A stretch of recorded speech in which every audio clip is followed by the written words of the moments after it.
여러분, 트럼프도 무서운 게 있을까요? 나스닥 폭락? 암살? 아닙니다. 트럼프는 채권을 가장 무서워합니다. 미국 주식 투자할 때 채권 시장을 주목하면 얻을 인사이트가 분명히 있습니다. 채권의 개념, 활용법, 트럼프와 채권의 관계까지 알아보겠습니다. 채권은 안전자산으로 일정 금액을 넣으면 정해진 이자를 더해서 만기에 돌려주는 자산입니다.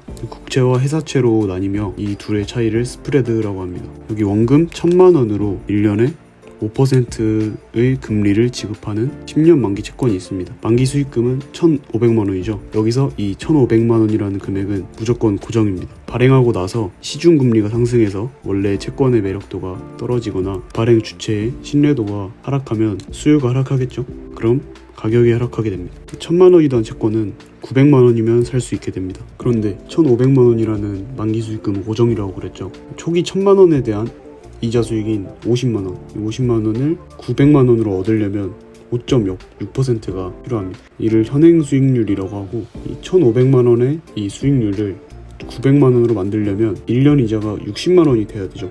900만 원에 600만 원을 더해야 1,500만 원이니까. 그래서 이는 6.6%의 금리가 필요하고, 이를 만기 수익률이라고 합니다. 이런 만기 수익률을 보통 기준으로 삼습니다.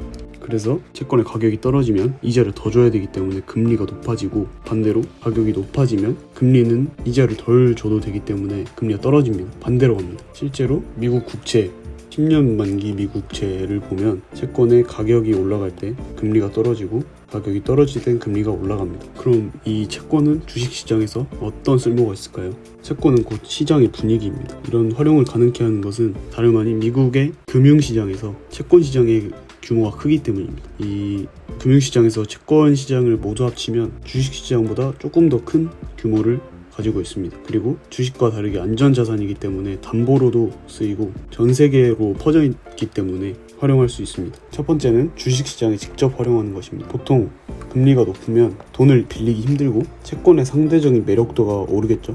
금리가 높기 때문에. 그래서 주식시장이 오르기 힘듭니다. 반대로 채권의 금리가 낮을 땐 대출도 쉽고 채권의 수요도 없기 때문에 주식시장이 좋습니다. 하지만 언제나 예외는 있습니다. 이 위기 상황, 시장의 공포가 높을 때는 채권의 금리와 주식시장이 같이 하락합니다. 채권의 금리가 낮을 때 주식시장이 올라간다 했는데, 그때는 자금이 위험자산보다는 안전자산으로 몰리기 때문에 이런 식으로 자산이 형성이 되고, 이런 예외 상황을 빼고는 채권의 금리가 낮아야 주식시장이 유리한 토대가 되고, 반대로 높아버리면 주식시장이 눌리는, 이런 약간 주식을 심는 땅 같다 라고 할 수 있습니다.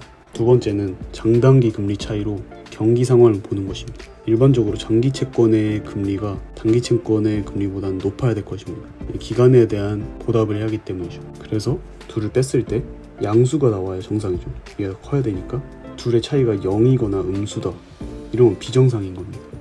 이럴 때는 장기 채권의 매력도가 떨어져서 경기 성장이 둔화 혹은 둔화 조짐에 있다라고 볼 수 있습니다. 자, 아래 그래프를 보면 장단기 금리 차이 음수로 내려갔을 때 경기 침체 확률이 조금 상승하는 걸 볼 수 있습니다. 세 번째는 스프레드로 경제의 건전성을 보는 것입니다. 일반적으로 회사 채권이 국채보다는 위험하기 때문에 원래 높은 게 정상입니다.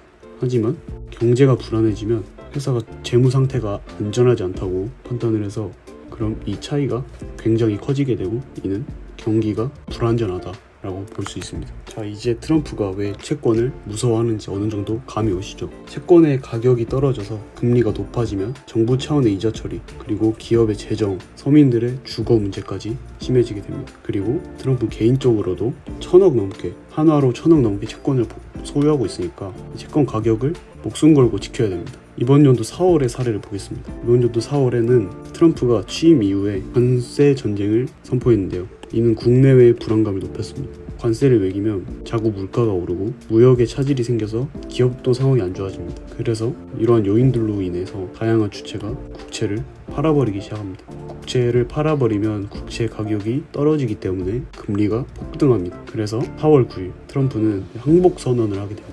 훨씬 높게 부과할 것 같던 관세도 10%로 90일 유예를 해주고, 이에 따라서 주식과 채권이 모두 상승했습니다.